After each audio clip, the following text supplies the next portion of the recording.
what is the future of the Dr. Stone anime? Season 2 was a big hit and anime and manga fans alike are dying for Season 3, partly because there's a lot riding on this next season. Ever since Season 1, the Dr. Stone anime has had modest success when compared to some of its competitors like Demon Slayer and Jujutsu Kaisen. And Dr. Stone also had a lot of tough competition. In summer 2019, it was Fire Force. Recently, it was Attack on Titan. But with the Dr. Stone manga selling better than ever, fans are hoping that the anime starts to follow a similar trend. That's why in this video, I'm going to discuss the stakes and competition for Season 3 and what it'll take for the Dr. Stone anime to reach new heights of popularity. Before I get started, make sure to comment with your thoughts on the future of the anime. I'll pick my favorite and share it as comment of the week in the next video. This week's comment goes to Kendrick Baldwin TV for sharing their thoughts on Eden Zero. If you'd like more Dr. Stone and other anime discussions like this one, then make sure to subscribe and follow along with each week's video. So to get started, let's quickly discuss the current state of the Dr. Stone anime. The way I like to put it is like this. Not everyone watches it, but anyone who does loves it, which I think most people would agree with. The first season of Dr. Stone was great and was also one of the most popular anime during that season. And like I said, most people who watch Season 1 think it's awesome. Look on Analyst and Mal, and most people give that season either an 8 or a 9. Granted, I know Mal isn't exactly the hottest thing these days, what with half of its top 20 just filled by Gintama, but my point still stands. Anyone who watched that first season knows how good it is.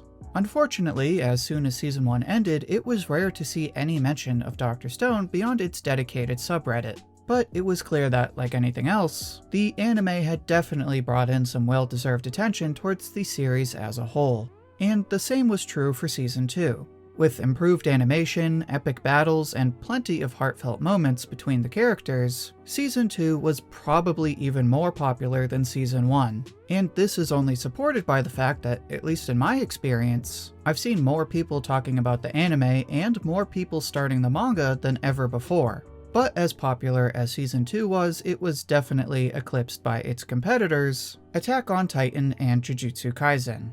Part of this was due to more obvious elements like everyone drooling over Peak, myself included, and every meathead joining Toto in his praise of big butts, myself included. But the biggest factor in both cases was definitely the hype around these two shows. Again, as much as everyone who watches Dr. Stone loves it, there's just no denying that the anime is far from reaching the level of hype that surrounds AOT and JJK. So, like I said at the very beginning, the Dr. Stone anime has seen modest success in comparison to its more popular competitors. And at this point, I should address the question I'm sure a lot of you are thinking, which is, why does this even matter? In other words, what's so bad about Dr. Stone being less popular than a few shows when it's already more popular than a lot of other anime?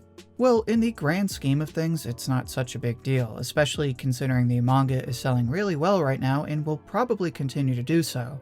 But you have to remember that the popularity of an anime largely determines how much more money the people in charge are willing to invest. Think about it. JJK and Demon Slayer both got movie announcements after just one season. Black Clover took 170 episodes to get a movie announcement, and that's one of the biggest manga in Jump. And if you're in the same little boat as I am right now praying for a Byakuya reboot movie, then we need the Dr. Stone anime to reach that next level. Even ignoring my desperate prayers for a Byakuya movie, it just boils down to the idea that I love Dr. Stone and would like to see more good things happen for Dr. Stone. And I think most fans would agree that while it's great that the manga is doing awesome right now, it would be even better if we could get the anime to the next level. Now, I keep saying the next level over and over again, but what does that even look like? Well, obviously this just means a level of hype among fans that you'll see around shows like Jujutsu Kaisen. And look, you and I both know you've seen plenty of people tweeting the same thing over and over again to the point where you know exactly what I'm talking about. But this is where we need to put on our big boy pants, take an extra big sip of Senku Cola, and answer the age-old question that even Aristotle and Confucius struggled with.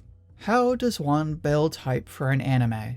Well, the obvious answer is just get a bunch of content creators to talk about it, because we all know that's where people get their anime opinions anyway. But what does it take to get those content creators to start building hype? The answer is quite simple. Big fights and great animation. For example, One Piece is notorious for some of its less than stellar animation, but the anime has been trending over and over again because of movie-quality scenes that don't even have any fights. Then you have Chainsaw Man going viral because of a gorgeous trailer for an anime that isn't even out yet. So there's no denying that next-level animation leads to next-level hype. And if you can combine that with a big fight, oh boy, are you gonna see some hype. I think the infamous episode 19 of Demon Slayer speaks for itself there. And the reasoning behind all of this makes plenty of sense. Fight scenes are just easier to get excited about, they fit in a tweet, and they go viral if they have that certain level of animation that really stands out. So this is what Dr. Stone needs in order to beat the competition and reach that next level. Especially considering there's a solid chance it's gonna be in the same season as AOT and JJK again. And this is where we really need to think about how exactly this is going to get done.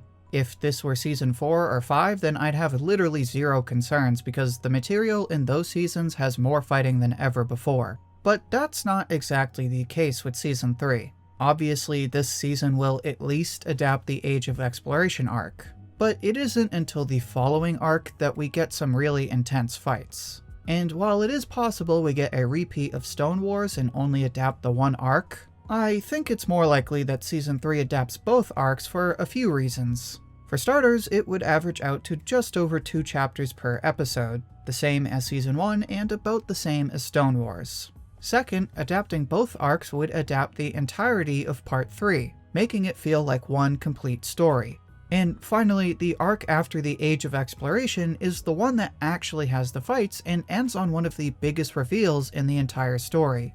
So all of that leads to Season 3 likely adapting both the Age of Exploration and Treasure Island. Now, like I said, Treasure Island does have some great fights, but if I'm being honest, I don't think they're really any better than the final fight of Stone Wars. Which, as exciting as that was, obviously didn't manage to bring Dr. Stone to that next level of hype. Again, I don't think this will be a problem for the insanity that will be Seasons 4 and 5, but considering Season 3 will have a heavy focus on exploring and inventing, I don't think we should bet on any of the fights going viral. Realistically, the best bet for the studio, TMS, is to really try and push the animation quality. As I've said in other videos, Stone Wars was significantly better than Season 1 in terms of animation, but there's definitely still room for improvement. Now, on top of that, we have to remember that one of the anime's greatest strengths is its use of background shots. One of the first things that stands out in Season 1 is its gorgeous scenery, and this only continues in Season 2. This is especially important considering that Season 3 will be heavily focused on exploration, meaning there's going to be a lot more scenery. Remember, as easy as it is to get excited over a big fight scene, it's just as easy to get pulled into a show with great animation. I cannot tell you how many times I've had zero intention of watching a show, only to later become obsessed with it because of the gorgeous scenes I see people sharing. And the same could happen if TMS could just take the animation to that next level. Now, do I think that'll happen? Well, hopefully. TMS isn't exactly famous for its animation, but the quality in Dr. Stone has only been getting better. Plus, I've only been seeing more and more ads and merchandise for Dr. Stone lately. A Snickers commercial, games, special cafes. Let's not forget that Crunchyroll just put a mini Senku in space. So with the improving quality and increased attempts at drawing attention to Dr. Stone, it's not such a crazy idea that money could be spent to try and push the animation even further. And if TMS can pull it off, then this could redefine the future of the Dr. Stone anime. And that's it for this discussion. If you enjoyed this discussion, then make sure to like the video. Also make sure to follow me on Twitch, where I discuss Dr. Stone and other Shonen Jump chapters every Sunday. And if you'd like more Dr. Stone and other anime discussions like this one, then make sure to subscribe and follow along with each week's video. Thank you for watching, and I hope to hear from you soon.